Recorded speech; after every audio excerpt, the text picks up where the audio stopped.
بسم الله الرحمن الرحيم. قال المصنف رحمه الله تعالى نفعنا الله بعلومه آمين. ثم لا يخفى أن المراد بالمتون المتون المعتبرة كالبداية ومختصر القدوري والمختار والنقايا والوقايا والكنز والملتقى، فإنها الموضوعة لنقل المذهب مما هو ظاهر الرواية، بخلاف متن الغرر لملا خسرو ومتن التنوير لتمرتاشي الغزي، فإن فيهما كثيرا من مسائل الفتاوى. وسابق الأقوال في الخانية وملتقى الأبحر.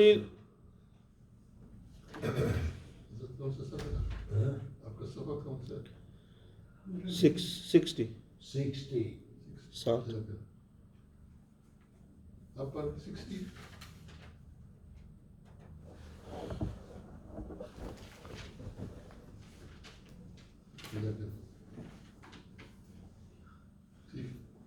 بسم اللہ الرحمن الرحیم.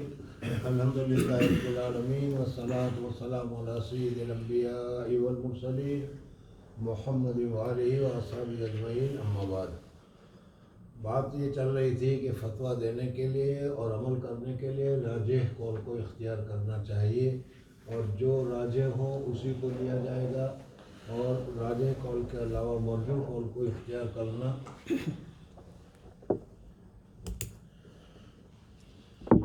نہیں ہے. پھر اس میں راجح کی تقویت کے ساتھ فرمایا تھا کہ متون کا زیادہ اعتبار ہے. پھر ان کے سارے اعتبارات بتائے تھے، اور اس میں آیا تھا کہ متنوں کا زیادہ اعتبار ہے. متن لغوی معنی کے اعتبار سے ریڑھ کی ہڈی کو کہا جاتا ہے، اور یہ بدن میں جو ریڑھ کی ہڈی ہوتی ہے وہ سب سے زیادہ مضبوط ہوا کرتی ہے. اس وجہ سے گویا کہ متن میں جو بھی ہوگا وہ سب سے زیادہ مضبوط ہوگا. تو اس وجہ سے اگر متن میں کوئی مسئلہ ذکر کیا گیا ہے تو متون کا اعتبار کیا جائے گا اور اس مسئلے کے اوپر عمل کیا جائے گا، اس وجہ سے کہ راجح قول جو ہوگا اسی کو متنوں میں اختیار کیا جاتا ہے. پھر اب اس کے بعد یہ بتایا کہ متون بھی بہت سارے ہیں، لیکن اس میں بہت سارے، جیسے یہاں پر تمہارے سامنے انہوں نے ذکر کیا کہ مختار، نقایا، وقایا، کنز، ملتقى وغیرہ، یہ سارے کے سارے متن ہے. اور ان متونوں میں بھی 4 متن ایسے ہیں کہ وہ سب سے زیادہ معتبر قرار دیا جاتا ہے. اس کو متون معتبرہ سے تعبیر کیا گیا ہے. اس وجہ سے اگر کوئی مسئلہ متون میں ہو تو پھر اس کو کیا ہے دیکھنے کی ضرورت نہیں ہے، الا یہ کہ اس کے خلاف اگر کسی دوسرے قول کو ترجیح دی گئی ہے تو اس ترجیح دینے کی وجہ سے راجح قول وہ ہو جائے گا، اس لیے اس کو مقبول ملے گا. لیکن اگر ایسا نہ ہو تو متون میں جو آ گیا ہے وہ قوی ہوگا اور اسی کو اعتبار کیا جائے گا. جی. وسابق الأقوال في الخانية وملتقى الأبحر ذو مزية، وفي سواهما اعتمد ما أخروا دليله لأنه المحرر، كما هو العادة في الهداية ونحوها لراجح الدراية، كذا إذا ما واحدا قد عللوا له وتعليل سواه أحملوا. مصنف رحمۃ اللہ تعالیٰ علیہ نے اس اشعار میں جو تمہارے سامنے ابھی آ رہی ہے اس میں کتابوں کی خصوصیات کو ذکر کیا ہے، اور مسئلہ یہ بتایا ہے کہ دیکھو مصنف رحمۃ اللہ تعالیٰ اپنی عادت کے اعتبار سے، اپنے مزاج کے اعتبار سے کتاب کو تصنیف کرتے ہیں. اب اس تصنیف کرنے میں ہر ایک کا رجحان الگ الگ ہوا کرتا ہے. سمجھ میں جیسے ایک قصہ مشہور ہے کہ ایک آدمی نے کیا ہے بیر وغیرہ کوئی بیچ رہا تھا تو اس نے بیر بیچے. ایک آدمی نے بیر خریدے، دوسرا ایک آدمی آیا اس نے بھی بیر خریدے. اس نے بیر لے جا کر جب کھانا شروع کیا تو سب سے اچھے، افضل سے افضل، اعلیٰ سے اعلیٰ جو اچھے سے اچھے بیر تھے وہ کھانے شروع کیے. ظاہر بات ہے کہ وہ تو دن بدن تو بیر بگڑتے چلے جاتے ہیں، پکتے زیادہ چلے جاتے ہیں، لیکن جس وہ کھا رہا تھا وہ سب اچھے اچھے کھا رہا تھا. دوسرا آیا تو اس نے یہ کیا کہ پہلے سڑے ہوئے یا کمزور قسم کے بیر ہیں اس کو کھا لو، اور پھر اچھے ہیں وہ تو رہیں گے، وہ دوسرے دن کام آئیں گے. اور اس طریقے سے انہوں نے کھانا شروع کیا. اس قصے کا مطلب یہ کہ ہر ایک آدمی کا اپنا اپنا مزاج ہوتا ہے، اور اس مزاج کے اعتبار سے وہ کام کرتا ہے، اور ہر چیز میں یہ ہوتا ہے. مصنف رحمۃ اللہ تعالیٰ علیہ بھی اپنی کتابوں کو جو تصنیف کرتے ہیں اس میں اپنے مزاج کا اعتبار کرتے ہیں. بعض لوگوں نے تو یہ ترتیب دی کہ سب سے پہلا قوی جو قول ہوگا اس قول کو ذکر کیا، سمجھ میں، اور پھر اس کے بعد جو کمزور قول ہے اس کو، پھر اس کے بعد جو کمزور قول ہے اس کو، اور پھر اس کے بعد سب سے زیادہ کمزور قول ہے اس کو ذکر کیا۔ بعض مصنف ایسے ہوتے ہیں کہ سب سے پہلے کمزور اقوال کو ذکر کرتے ہیں، اور سب سے زیادہ قوی جو ہوتا ہے اس کو سب سے اخیر میں ذکر کرتے ہیں، سمجھ میں؟ تو یہ مصنفین کا ایک مزاج ہوتا ہے۔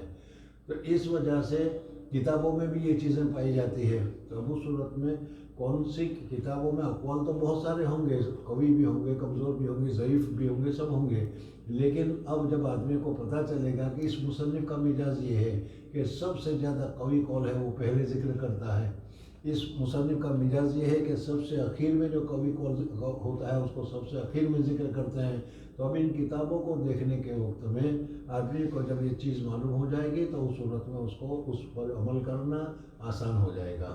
اس وجہ سے مصنفین کی جو کیا ہے جو مشہور ہیں ان کی ترتیب اور ان کا طریقہ تمہارے سامنے ذکر کیا ہے، اور یہ بتا دیا کہ اس قسم کے طریقے ہوتے ہیں، اس وجہ سے دوسری کتابوں میں تلاش کرو، دیکھو کہ اس کا مزاج کیا ہے، اس کا طریقہ کیا ہے، اور اس طریقے کے مطابق پھر اس کے اوپر عمل کرنا شروع کرو۔ یہ تو خلاصہ ہے اس مسئلے کا۔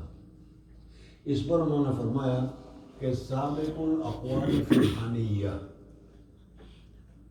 فتاوی قاضی خان میں اگر تم دیکھو گے تو فتاوی قاضی خان کے جو مصنف ہیں ان کی ترتیب یہ ہے کہ جب وہ کسی مسئلے میں متعدد اقوال ہوتے ہیں تو اس صورت میں سب سے زیادہ قوی قول جو ہوتا ہے اس کو پہلے ذکر کرتے ہیں، پھر اس کے بعد اس سے کم درجے کے قول کو ذکر کرتے ہیں، پھر اس کے بعد کم درجے کے قول کو ذکر کرتے ہیں، پھر اس کے بعد کم درجے کے قول کو ذکر کرتے ہیں۔ تو اب اگر قاضی خان میں پہلے نمبر پر اگر کوئی قول ذکر کیا گیا ہے تو گویا کہ وہ قول سب سے زیادہ قوی ہے، اس وجہ سے اس کو اختیار کیا جائے گا۔ سابق الاقوال فی الخانیہ و ملتقى الاوہر، اسی طریقے سے ملتقى الاوہر جو ہے ان کے مصنف کا بھی یہی طریقہ ہے کہ جو قوی قول ہوتے ہیں اس قوی قول کو ذکر کرتے ہیں، پہلے ذکر کرتے ہیں۔ اس وجہ سے ان کتابوں کو تم دیکھو اور اس میں متعدد اقوال ہو تو متعدد اقوال ہونے کی صورت میں قوی قول کو، پہلے قول کو قوی سمجھو، ابتدائی قول کو قوی سمجھو، اور بعد کے ذکر کیا جو اقوال ہیں ان کو کیا ہے اس کے مقابلے میں ضعیف سمجھو، کمزور سمجھو۔ اب ان دو کتابوں کے علاوہ دوسری کتاب ہے، تو ان دوسری کتابوں کا طریقہ یہ ہے کہ وہ لوگ جو قوی قول ہوتا ہے اس کو پہلے ذکر نہیں کرتے، پہلے ضعیف قول کو ذکر کرتے ہیں اور سب سے اخیر میں قوی قول کو ذکر کرتے ہیں۔ جیسے مثلا ہدایہ تم نے پڑھی ہوئی ہوگی تو تم نے دیکھا ہوگا کہ ہدایہ میں وہ بتاتے ہیں کہ اس مسئلے میں یہ اختلاف ہے، امام ابو حنیفہ یوں کہتے ہیں، امام شافعی یوں کہتے ہیں، امام ابو یوسف یوں کہتے ہیں، امام محمد رحمۃ اللہ علیہ یوں کہتے ہیں۔ پھر اس کے بعد ہر ایک کی دلیل اور جواب دلیل بیان کرتے ہیں، عقلی نقلی دلیل جو بھی ہے وہ بیان کرتے ہیں، اور ان بیان کرنے کے بعد سب سے زیادہ ان کے یہاں قوی قول جو ہوگا اس سب سے زیادہ قوی قول کو اس طریقے سے بیان کریں گے کہ جس کی وجہ سے دوسرے جو پہلے اقوال ہیں ان سب کا جواب بھی اس میں آ جائے گا۔ تو ان کی عادت ہے قوی قول کو سب سے اخیر میں ذکر کرنے کی، یعنی خانیات کے مقابلے میں یہ خانیہ والے ابتدائی قول کو اور ہدایہ وغیرہ جو ہے وہ اخیری قول کو لیتے ہیں۔ اس وجہ سے اب اگر کسی کتاب میں ہدایہ وغیرہ میں اگر کوئی اخیری قول ہے تو وہ زیادہ قوی سمجھا جائے گا۔ وفی سواہما اعتمد ما اخر دلیلہ لأنہ المحرر وما هو العادة في الهداية ونحوها لراجح الدراية كذا إذا ما واحدا قد عللوا۔ اسی طریقے سے ایک تیسری صورت بھی بتاتے ہیں، اور وہ یہ ہے کہ بعض مرتبہ کوئی مصنف اپنی کتابیں ذکر کرتا ہے کہ امام صاحب یوں کہتے ہیں، امام ابو یوسف یوں کہتے ہیں، امام محمد یوں کہتے ہیں۔ اس طریقے سے اختلاف جو ہے وہ مختلف روایتوں کو ذکر کرتے ہیں، لیکن ان روایتوں میں سے کسی روایت کی دلیل ذکر کر دیتے ہیں وہ، تو یہ اور سب کی دلیل نہیں ذکر کرتے، کسی ایک کی روایت کی دلیل ذکر کر دیتے ہیں۔ تو یہ دلیل کا ذکر کر دینا یہ علامت ہے کہ یہ قول ان کے نزدیک قوی ہے، اور اس قوی ہونے کی وجہ سے انہوں نے اس کی دلیل کو ذکر کیا ہے۔ وَقَضَا إِذَا مَا وَاحِدًا قَدْ عَلَّلُوا، جبکہ کسی نے ان میں کی علت ذکر کی، لہو و تعلیل و سواہ احمل، اور اس کے علاوہ دوسرے جو اقوال ہیں ان کی تعویل کو اس نے چھوڑ دیا، اس کی تعلیل کو اس نے چھوڑ دیا، تو یہ علامت ہے کہ یہ قول ان کے نزدیک زیادہ قوی ہے۔ تو خلاصہ یہ نکلا کہ فتاویٰ کے لیے چلسی تو درست نہیں ہے، بلکہ اس میں دیکھا جائے گا کہ دلائل میں قوی کون سا قول ہے، کون سا راجح قول ہے، اور اسی قول کو اختیار کیا جائے گا۔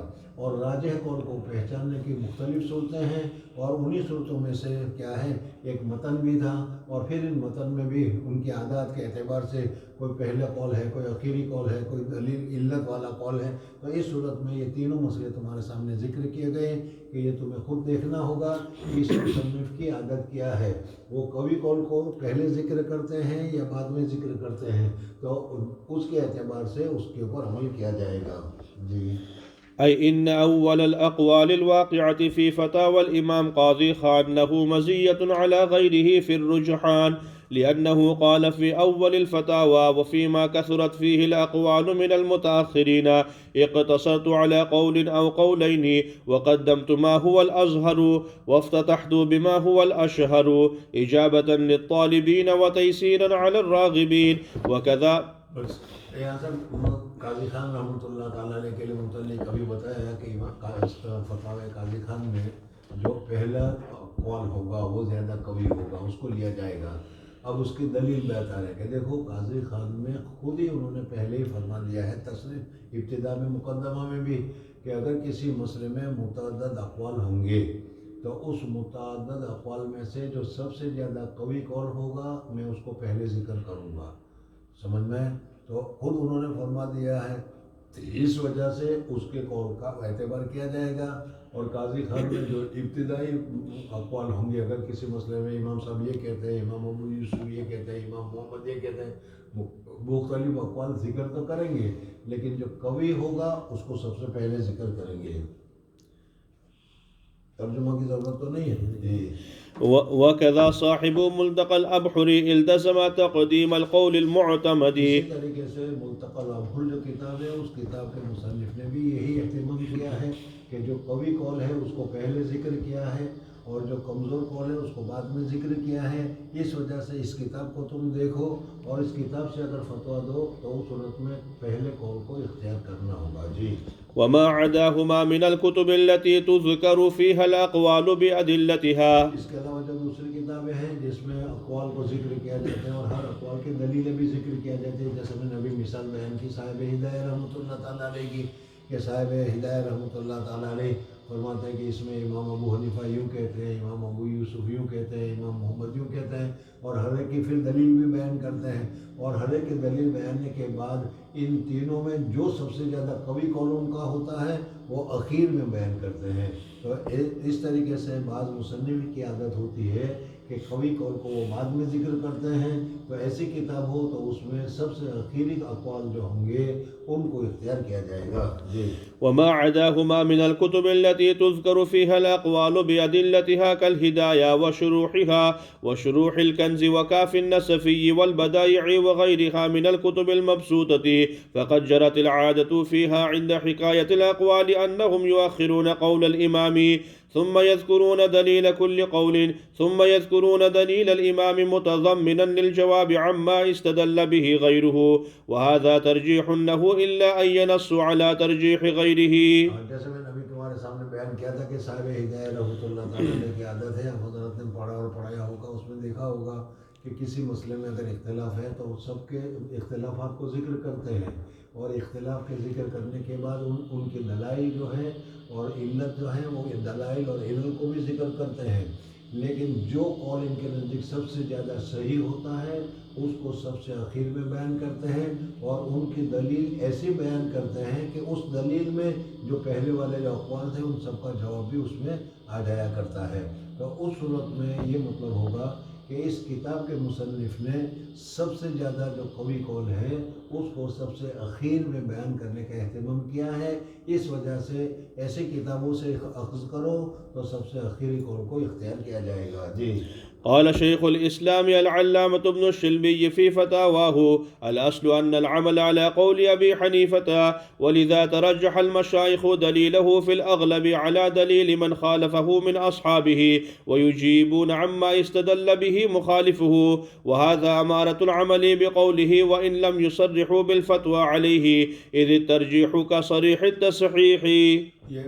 یہ ابھی میں نے بتایا وہی چیز ذکر کر رہے ہیں کہ اور مشائخین نے اہتمام کیا ہے امام ابو حنیفہ رحمۃ اللہ علیہ کے اوپر عمل کرنے کا، اور جس مسئلے میں امام صاحبین رحمۃ اللہ وغیرہ کا اختلاف ہوتا ہے تو اس صورت میں وہ دیکھتے ہیں کہ دلیل کس کی مضبوط ہے، اور دلیل کی مضبوط ہونے کے وقت میں وہ سب کی دلیلیں بھی بیان کرتے ہیں، اور پھر جس کی دلیل زیادہ مضبوط ہو اس کو ذکر کرتے ہیں. ہاں، اس میں سے اتنی میں ایک بات ہے کہ اگر کسی دوسری دلیل کے اوپر جو ضعیف میں ہے لیکن اس کے اوپر ترجیح کی گئی ہے، یعنی اسی کو اختیار کے راجح قول اس کو قرار دیا گیا ہے، متخرجین نے اس کو راجح قرار دیا ہے، تو پھر اس صورت میں اس راجح قول کو راجح کرنے کی وجہ سے اختیار کیا جائے گا. پھر یہ نہیں دیکھا جائے گا کہ پہلے ہے یا بعد میں ہے یا کس طریقے سے ہے، چونکہ وہ راجح ہے اور راجح پر عمل کرنا ضروری ہے. جی. وفي آخر المستصفى للإمام النسفي إذا ذكر في المسألة 3 أقوال فالراجع هو الأول أو الأخير للوسط. قلت: وينبغي تقييده بما إذا لم تعلم عادة صاحب ذلك الكتاب ولم يذكر الأدلة. رحمۃ اللہ تعالیٰ نے یہاں پر ذکر کیا کہ اگر کسی مسئلے میں مثلاً 3 قول ذکر کیا، اب یہ معلوم ہو گیا کہ کوئی مصنف آگے ذکر کرتا ہے، کوئی مصنف پیچھے ذکر کرتا ہے، آخر میں ذکر کرتا ہے. اس کو سامنے رکھ کر کہتے ہیں کہ خلاصہ یہ ہوا کہ مصنفین جو کتابیں ہیں اس لکھی ہوئی ہے اس میں اگر 3 قول ہے تو پہلے قول کو لیا جائے گا یا تیسرے قول کو لیا جائے گا، دوسرے قول کو نہیں لیا جائے گا. پہلے قول کو کیوں لیا جائے گا؟ اس وجہ سے کہ اس مصنف کی عادت ہے کہ قوی قول کو پہلے ذکر کرتا ہے. اخیری قول کو کیوں لیا جائے گا؟ اس لیے کہ اس مصنف کی عادت یہ ہے کہ وہ اخیری قول کو اختیار کرتے ہیں. سمجھ میں نہیں؟ اس لیے درمیانی قول کو کسی نے نہیں کہا. لیکن ہاں، اگر ترجیح ہے درمیانی قول والے کی کسی جگہ پر تو پھر اس صورت میں وہ آگے اور پیچھے کو نہیں دیکھا جائے گا، راجح ہونے کی وجہ سے اس کے اوپر عمل کیا جائے گا. جی. قلت: وينبغي تقييده بما إذا لم. رحمۃ اللہ علیہ یعنی علامہ شامی رحمۃ اللہ علیہ فرماتے ہیں کہ پہلے کو لیا جائے گا، تیسرے کو لیا جائے گا. یہ کہا ذرا اس میں تفصیل ہے، آنکھیں بند کر کے اس کو لکیر کے فقیر مت بننا بلکہ دیکھنا کہ اس کی عادت کیا ہے، قوی کون سا ہے، اس کو اختیار کرنا. جی. إذا لم تعلم عادة صاحب ذلك الكتاب ولم يذكر الأدلة، أما إذا علمت كما مر عن الخانية. معلوم ہو گیا کہ خانیہ کی عادت یہ ہے، صاحب ہدایہ کی عادت یہ ہے، تو پھر اس صورت میں ان کی عادت کے مطابق ہی جو قوی قول ہوگا اس کو اختیار کیا جائے گا. والملتقى فتتبع. وأما إذا ذكرت الأدلة فالمرجح الأخير كما قلنا، وكذا لو ذكروا قولين مثلا وعللوا لأحدهما. اسی طریقے سے اب بات بتا کہ کسی چیز میں 2 قول ہے، ان 2 قولوں میں سے ایک قول کی تو علت بھی بیان کی گئی ہے اور دوسری قول کی دلیل نہیں بیان کی گئی، تو پھر اس صورت میں جس قول کی علت بیان کی گئی ہے، جس قول کی دلیل بیان کی گئی ہے، اس قول کو اختیار کرنا. کیونکہ دلیل بیان کیے جانا یہ خود اس بات کی علامت ہے کہ یہ قول زیادہ قوی ہے. جی. كما أفاده الخير الرملي في كتاب الغصب من فتاواه الخيرية، ونظيره ما في التحرير وشرحه في فصل الترجيح في المتعارضين، أن الحكم الذي تعرض فيه للعلة يترجح على الحكم الذي لم يتعرض فيه لها، لأن ذكر علته يدل على الاهتمام به. دلیل کا ذکر کرنا اس بات کی علامت ہے کہ یہ قول زیادہ قوی ہے یا یہ قول معمول بھی ہے، اس کے اوپر عمل کیا جائے گا. لأن ذكر علته يدل على الاهتمام به والحث عليه. وحيثما وجدت قولين وقد صححا واحدا فذاك المعتمد، بنحو ذا الفتوى عليه الأشبه والأظهر المختار ذا والأوجه، أو الصحيح والأصح وأكد منه، وقيل عكسه المؤكد، كذا به يفتى عليه الفتوى وذان من جميع تلك الأقوى. مصنف رحمۃ اللہ تعالیٰ علیہ اب یہاں سے اتنا تو تمہیں بتا دیا گیا اور یہ تو تمہاری سمجھ میں آ گیا کہ بھئی مختلف اقوال ہو سکتے ہیں. لیکن ان مختلف اقوال میں جو قوی ہوگا اس کو اختیار کیا جائے گا. سمجھ میں آ گیا؟ اب قوی ہونے کی کیا کیا صورتیں ہوگی اس کو بتا رہے ہیں. تو کہا کہ کسی کی عادت ہوگی پہلے بیان کرنے کی، کسی کی عادت ہوگی آخری بیان کرنے کی، اس کا رعایت کر لینا، یہ بھی کہہ دیا گیا. اب کہتے ہیں کہ جو قوی ہیں اس قوی کو بتانے کے لیے کچھ الفاظ بھی فقہا کے درمیان میں متعارف ہے کہ وہ روایتوں کے ساتھ اگر وہ الفاظ بتا دیے جائیں گے تو وہ الفاظ خود یہ علامت ہوگا کہ یہ قول زیادہ قوی ہے، اس قول پر عمل کیا جائے گا، اس قول پر فتویٰ دیا جائے گا. سمجھ میں نا؟ اتنی بات سمجھ میں آ گئی. اب وہ اقوال کیا ہے، کتنے ہیں، اس کو ذکر کر رہے ہیں اور اس میں یہ بتا رہے ہیں کہ ان اقوال میں جو سب سے زیادہ اشارہ کرنے والے ہیں راجح ہونے کا وہ یہ ہے کہ وہ الاصح، وہ الصحیح، وہ عمل علیہ عمل الیوم، وہ المفتیٰ بہ. اس قسم کے جو جملے ہیں اگر وہ کسی مسئلے کے ساتھ، کسی اختلاف کے ساتھ، کسی جزے کے ساتھ لگا ہوا ہے تو اس کا معنی یہ ہے کہ اس کو ترجیح دی گئی ہے یا یہ راجح قرار دیے گئے ہیں، یہ فتویٰ کے قابل قرار دیے گئے ہیں، اس کے اوپر عمل کرنے کا حکم دیا گیا ہے. سمجھ میں آ گیا؟ اب وہ الفاظ کتنے ہیں؟ بہت سارے ہیں اور ان کا تمہارے سامنے ذکر کرتے ہیں. اب یہاں پر بتایا گیا وہی سما، جہاں کہیں بھی تم نے پائے دو قول کو، وقد صحح واحدا، اور دونوں میں سے کسی ایک کی تصحیح کی گئی ہے، تو جس قول کی تصحیح کی گئی ہے اس قول کو اختیار کیا جائے گا. اب تصحیح کے لیے الفاظ کیا ہے، تصحیح کے لیے طریقہ کیا ہے، تصحیح کے لیے کون کون سے الفاظ پائے جاتے ہیں، اس کو اب تمہارے سامنے ذکر کرتے ہیں. ایک بات. دوسری بات ہے کہ یہ جتنے الفاظ ہیں تصحیح کے، اس الفاظ میں بھی کوئی کمی بیشی، بڑا چھوٹا، قوی ضعیف، اس کا اعتبار ہے یا نہیں ہے. جیسے مثلا وہو صحیح وہو الاصح، سمجھ میں آئے؟ تو اس میں اگر کسی قول کو کہا گیا ہے صحیح اور دوسرے قول کو کہا گیا ہے اصح، تو صحیح کو لیا جائے گا یا اصح کو لیا جائے گا؟ یہ بحث ہے. کون قریب آ گیا ہے کہ میں ابھی بتاؤں گا، اس میں اختلاف ہے. خیر بہرحال ابھی تو صرف اتنا بتانا ہے کہ مسائل میں بعض الفاظ کے ذریعے سے بھی اس کی ترجیح، اس کو راجح قرار دیا جاتا ہے. وہ الفاظ کون کون سے ہیں سمجھ میں؟ پہلے تو الفاظ کو دیکھ لو. وَحَيْثُ مَا وَجَدْتَ قَوْلَيْنِ وَقَدْ صُحِّحَ وَاحِدًا فَذَاكَ الْمُعْتَمَدُ بِنَحْوِ ذَا الْفَتَاوَى عَلَيْهِ أَشْبَهُ اظہر، المختار، الاوجہ، صحیح اور اصح وغیرہ. اور ان کے علاوہ دوسرے الفاظ جو ہیں یہ سارے کے سارے الفاظ تصحیح کہا جاتے ہیں، الفاظ ترجیح کہے جاتے ہیں. سمجھ میں؟ اب یہ دوسری بحث کہ ان الفاظ تصحیح میں بھی کوئی کسی کا درجہ بڑا ہو، کسی کا درجہ کم ہو، ایسا ہے یا نہیں، اس کے متعلق ذکر کیا کہ دیکھو مثلا ایک مسئلہ ہے، اس میں ذکر کیا گیا ہے کہ وہ ہو صحیح. دوسرا اس کے خلاف کوئی مسئلہ ہے، اس کے لیے کہا گیا ہے اصح. تو پھر صحیح کو لیا جائے گا یا اصح کو لیا جائے گا؟ سمجھنا ہے؟ اس میں دو قول ذکر کریں گے ابھی. ایک تو کہیں گے کہ صحیح کو لیا جائے گا. کیوں؟ اس لیے کہ صحیح میں صحیح کہنے والا تو شامل ہے ہی ہے، لیکن اصح کہنے والا بھی اس کو صحیح مان رہا ہے.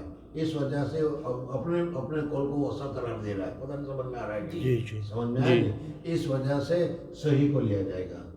دوسرے حضرات فرماتے ہیں کہ نہ، اصح کو لیا جائے گا، اس لیے کہ اس میں صحت صحیح کے مقابلے میں زیادہ ہے اور اس وجہ سے اس کو لیا جائے گا. بہرحال اختلاف ہے، اس لیے انہوں نے کہا ابھی صحیح ہو والاصح ہو عقد، صحیح کے مقابلے میں اصح کہا گیا ہے وہ زیادہ موقع ہے. وکیل اقصہ ہو، اور بعضوں نے کہا کہ نہیں، اس کا عکس ہے، صحیح کو لیا جائے گا اور اصح کو چھوڑا جائے گا. قضا بھی یفتہ وعلیہ الفتویٰ، سمجھنا، وعلیہ العمل اليوم. ایک تو فتویٰ کے لیے کہا گیا ہے کہ اس پر فتویٰ دیا جائے گا، اور اس میں تو کہا کہ آج کل لوگوں کا عمل یہ ہے، آج کل لوگوں کو عمل کرنا پڑے گا، اس وجہ سے اس میں عملیت زیادہ پائی جاتی ہے. لیکن کہا کہ نہیں، دونوں برابر. بہرحال اس طریقے سے آپس میں اختلاف ہے. جی قال في آخر الفتاوى الخيرية وفي أول المضمرات أما العلامات للإفتاء فقوله وعليه الفتوى. مفتی جب فتویٰ دے تو فتویٰ دینے کے لیے اس کو راجح اور صحیح قول کو اختیار کرنا چاہیے. سمجھ میں آنے جیسے میں نے بتایا آج کل ہم نے اس کو چھوڑ رکھا ہے چلسی گنجائش کر کے پھر کیا ہے دوسری جگہ پر ہم پہنچ جایا کرتے ہیں. یہ صحیح نہیں ہے. صحیح قول کو اختیار کرو فتویٰ دینے کے لیے بھی, صحیح قول کو اختیار کرو اپنے عمل کرنے کے لیے بھی. لیکن اس صحیح قول کو پہچانا کس طریقے سے جائے گا اس کی صورتیں تمہارے سامنے بیان کرتے ہوئے آج الفاظ کے ذریعے سے پہچاننے کی صورتیں بتا رہے ہیں. جی فقوله وعليه الفتوى وبه يفتى وبه نأخذ وعليه الاعتماد وعليه عمل اليوم وعليه سارے کے سارے الفاظ ہیں کہ جو ترجیح کے اوپر دلالت کرتے ہیں اور تصحیح کے یہ الفاظ ہیں. جی وعليه عمل الأمة وهو الصحيح وهو الأصح وهو الأزهر وهو المختار في زماننا وفتوى مشايخنا وهو الأشبه وهو الأوجه وغيرها من الألفاظ المذكورة في متن هذا الكتاب في محلها في حاشية المزدوي. وبعض هذه الألفاظ أكد من بعض فلفظ الفتوى أكد من لفظ الصحيح والأصح والأشبه وغيرها. اس میں فتویٰ کا تصریح ہے اس وجہ سے صحیح فتویٰ اس پر ہے یہ کہا جائے تو. فلفظ الفتوى أكد من لفظ الصحيح والأصح والأشبه وغيرها ولفظ به يفتى أكد من لفظ الفتوى عليه والأصح أكد من الصحيح والأحوط أكد من الاحتياط. لیکن فی شرح المنیت فی بحث. دوسری بات تو میں نے ابھی ذکر کی کہ ان الفاظ میں اگر کسی دونوں قول میں ایک میں صحیح کہا گیا ہو ایک میں اصح کہا گیا ہو تو پھر اس صورت میں یہ صحیح اور اصح دونوں برابر ہوگا یا اصح کو لینا پڑے گا جس میں اس میں تفصیل کا سگائی کہ اس میں تصحیح زیادہ ہے تو اس کو بتایا کہا کہ صحیح میں دونوں متفق ہے اس لیے گویا کہ اس میں اتفاق والے قول کو لیا جائے گا اور دوسرا مختار یہ کہ نہیں اس میں صحت زیادہ ہے اسی لیے اس کے مقابلے میں اصح کہا گیا ہے. اس وجہ سے اصح قول کی جو تصریح کی گئی ہے اس کو لیا جائے گا.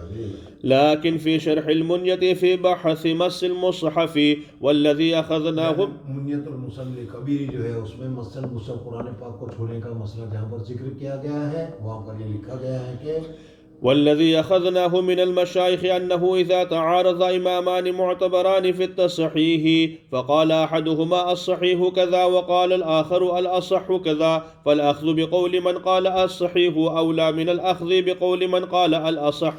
کیوں اس لیے کہ صحیح میں تو دونوں متفق ہیں. وہ کہتا ہے وہ اصح ہے وہ کہتا ہے میں اصح نہیں مانتا بھائی ہاں صحیح ہے لیکن اصح نہیں مانتا تو صحیح میں تو دونوں متفق ہو گئے تو اس کے قول کو لیا جائے گا. اس وجہ سے صحیح اور اصح میں صحیح کو اختیار کیا جائے گا. یہ ایک قول ذکر کیا. لأن الصحيح مقابله الفاسد والأصح مقابله الصحيح فقد وافق من قال الأصح قائل الصحيح على أنه صحيح وأما من قال الصحيح فعنده ذلك الحكم الآخر فاسد فالأخذ بما اتفقا على أنه صحيح أولى من الأخذ بما هو عند أحدهما فاسد.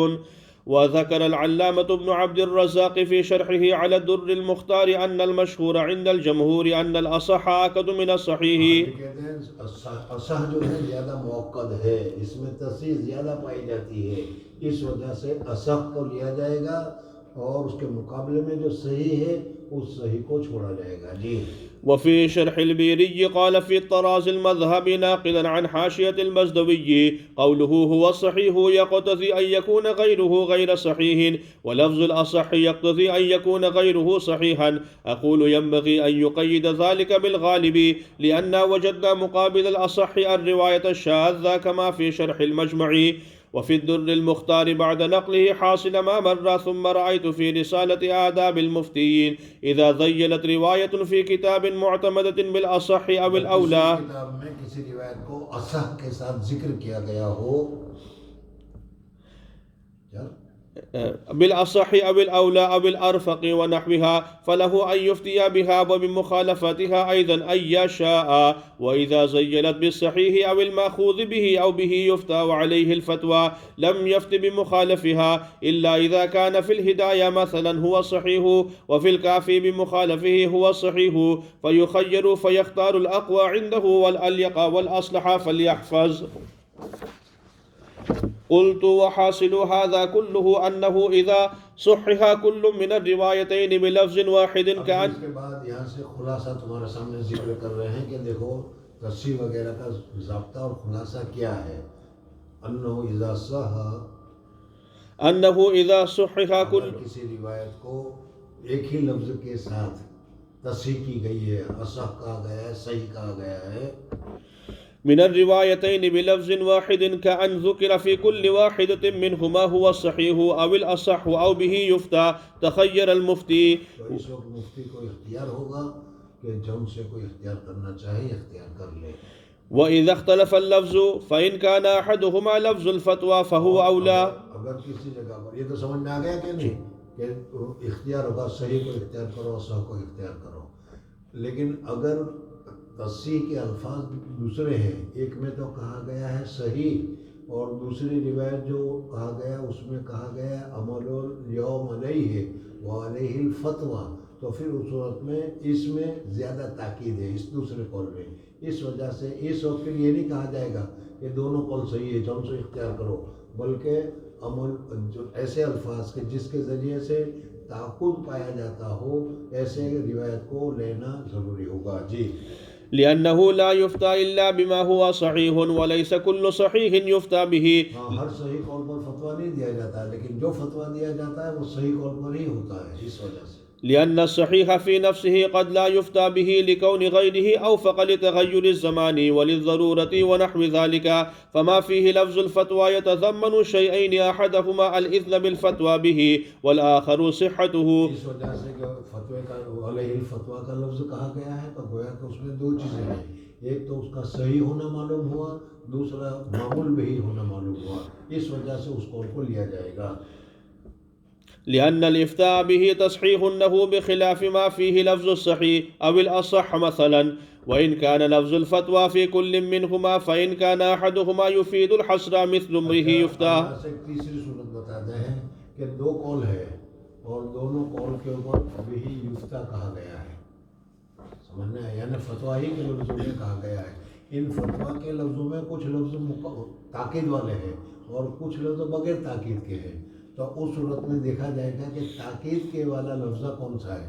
ایک تو کہا گیا علیہ الفتویٰ اور کہا گیا علیہ العمل الیوم وبہ یفتیٰ.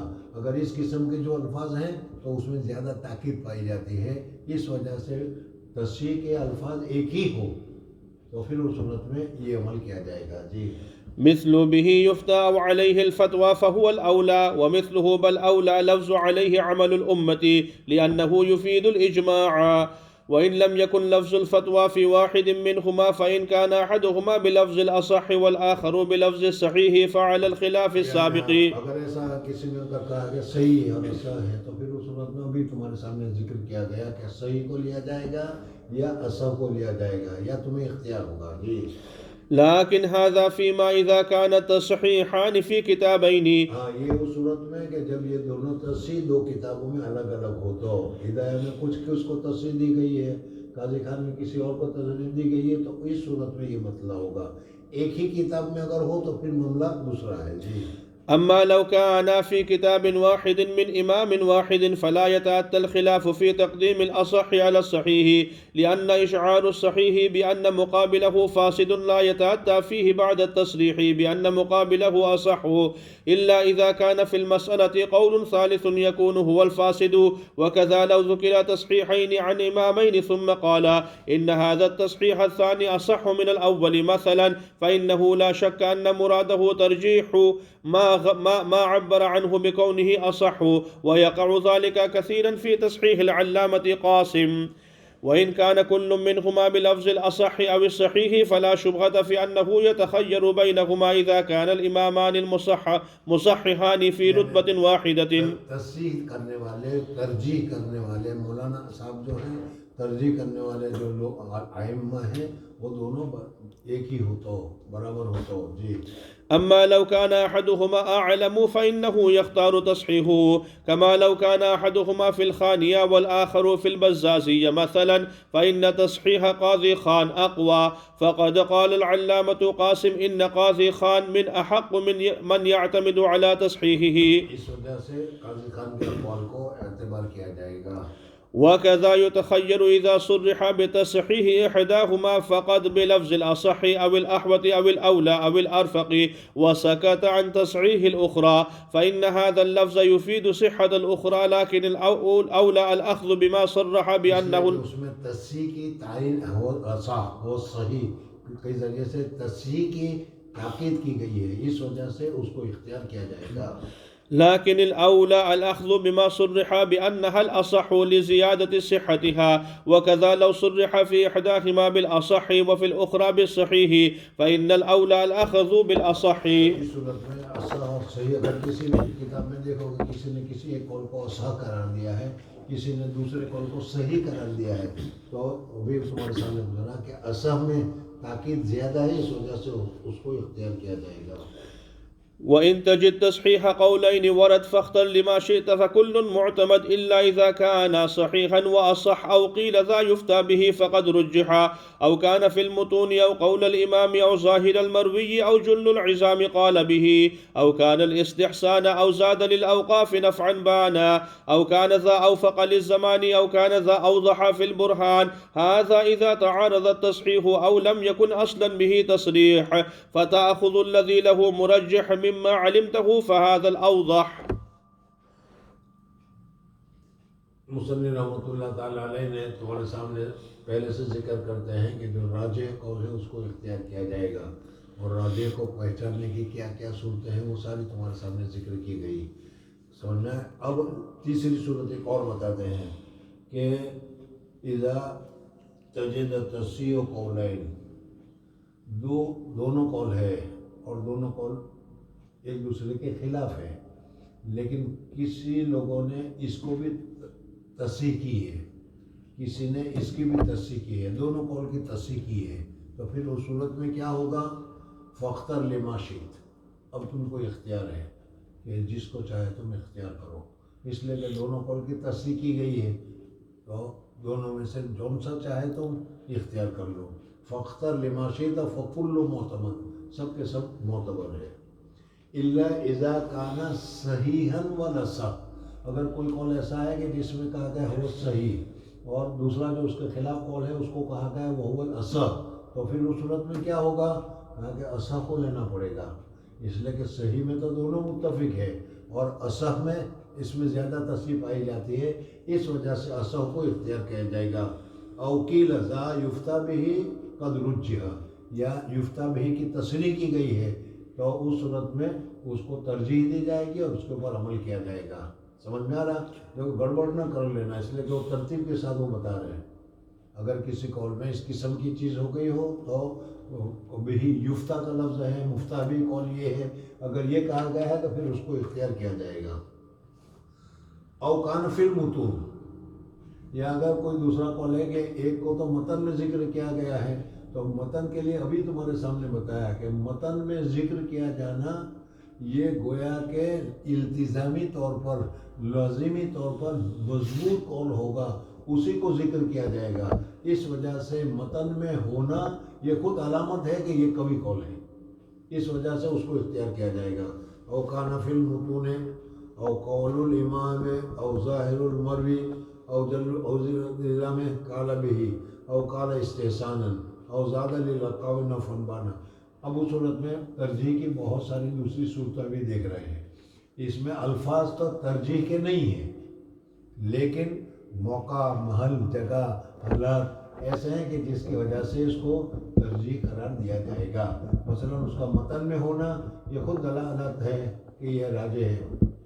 اچھا، اسی طریقے سے کہا گیا ہو کہ قیاس یہ ہے اور استحسان یہ ہے، تو استحسان پر عمل کیا جائے گا، سمجھ میں آ گیا؟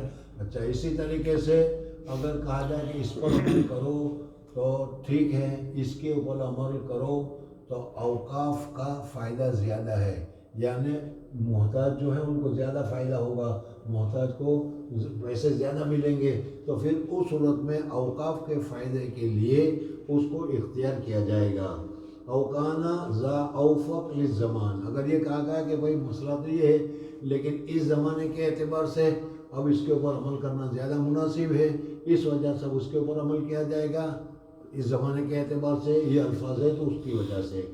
اوکانا ذا اوضح فی البرہان، یا دلیل سے یہ زیادہ اچھا معلوم ہوتا ہے یہ کہا گیا ہو۔ ھذا اذا تعارضت تصحیح، یہ سب اس صورت میں ہوگا جب تصحیح میں تعارض ہو جائے تو، سمجھ میں آیا نا، تصحیح میں تعارض ہو جائے تو، اور لم یکن اصلا بالتصریح، یا بالکل تصریح ہو ہی نہیں، یعنی تصحیح کی نہیں گئی، تو اس دو قول ہیں، سمجھ میں آیا نا، اس دو قول میں اس قول کو بھی صحیح قرار نہیں دیا گیا، اس قول کو بھی صحیح قرار نہیں دیا گیا، دونوں قول تو ذکر کیے گئے ہیں لیکن اصحاب ترجیح نے کسی قول کو ترجیح نہیں دی ہے، تو پھر اس صورت میں تم کو اس طریقے سے عمل کرنا پڑے گا اختیار کرنے کے لیے۔ ھذا اذا تعارضت تصحیح اور لم یکن اصلا به تصریح فتأخذ الذی بمرجح، تو اس صورت میں مرجح کو دیکھا جائے گا کہ کس وجہ سے کس کی ترجیح دی جاتی ہے۔